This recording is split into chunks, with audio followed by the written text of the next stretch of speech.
how smart companies are transforming their way of work to get it done. How will they enhance their performance for the success of the company's goals?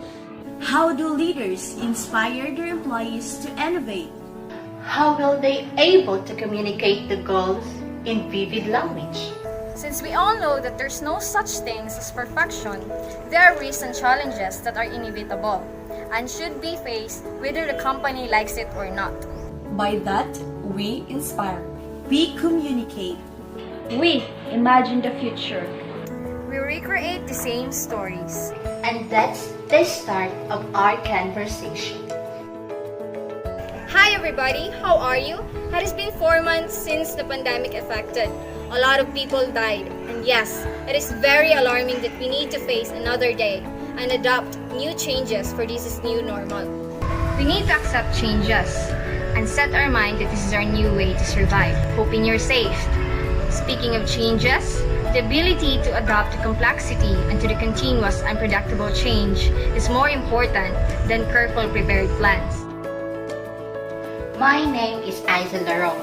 So, there are 3 things that you should know about me. 1. I love traveling. 2. I was born in 1996. And 3. I am a bad boss. I am a bad boss because I was bad employee before. There was one thing before that I was always get scolded by my senior because I am always late when it was Monday. Monday is not my day, the same with the students. They hate Monday. I am too. I don't know why I hate that specific day. But one thing for sure is it snubbed me up to reality. How did I change? I don't know what I did to come up with this best version of myself. Change has fascinated me and my whole career that has been built in helping others that deal with change. Those changes made me better as I can see myself not improving every day gets worse while I can see my colleagues being at the top of their career.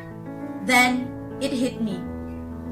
That's the realization that changed me.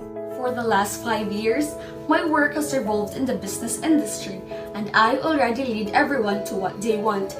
My colleague has been talking about how will you improve our market position by becoming a customer-centric organization. Yes, leadership. Leadership has something to do with mapping out where you need to go to win as a team, as an organization. Dynamic, exciting, and inspiring. But what can make you a better leader? And talking about changes, how will you adapt to it? Does adapting to changes can make you a better or perhaps a great leader?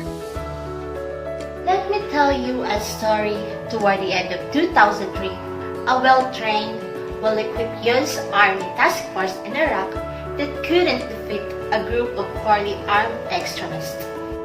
The task force functioned as trained, while its foes united as a flexible network. In such a volatile situation, a military machine couldn't match an insurgent network. So, what's the problem here? Like the armed forces business have now come to see that flexibility is their best hope in survival for this uncertain world. Rapid change inflames the situation even further and proves the ineffectiveness of the traditional management. Businesses suffer when good management practices stop working due to rapid change. Complex initiatives often fail because companies can change their plans fast enough. Have you already heard Agile Management? The Age of Agile was a book of Mr. Stephen Denny, that is a former World Bank employee and had held several respectable management roles. Mr. Stephen understands the company performance well and devises a plan to help you utilize your resources in a much more cost-effective manner. It is a perfect match for managers and leaders in the making, and those who want to learn a thing or two about Agile Management, which grew out of the software development industry, offers solution. Agile businesses adopt small independent teams, reduce team size, and narrow the scope projects. They focus primarily on the customer.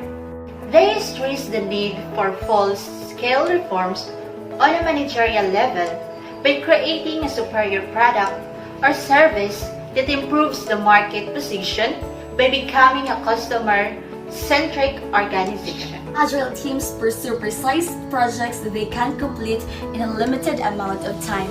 Conventional managers may initially find it difficult to implement agile management. There were 3 laws that are established in agile management. The law of the small team. The law of the customer. The law of the network. The law of small teams takes consideration to important keys. Advocate for flexibility, use smaller teams, set deadlines, lay emphasis on getting things done, work full steam ahead, and campaign for transparency. Law of customer acknowledge the absolute necessity of agile management as a tool for finishing off with flying colors that includes ideal buying persona, conduct your investigation about their needs, outsource your work, pay attention, use your imagination, and you can place everyone, and customization as a tool. The law of the network.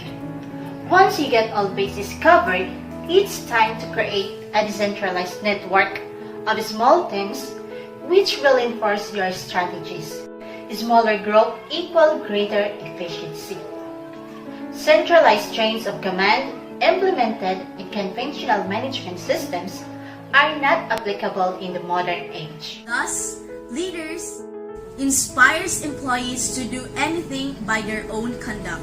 And by leadership, storytelling that they need to live the values, they need to live the goals, and they need to be able to communicate the goals in a vivid, compelling language. And that will be typically the stories. The stories that inspire people to imagine different future and a different way of acting in the world. We inspire. We communicate. We imagine the future.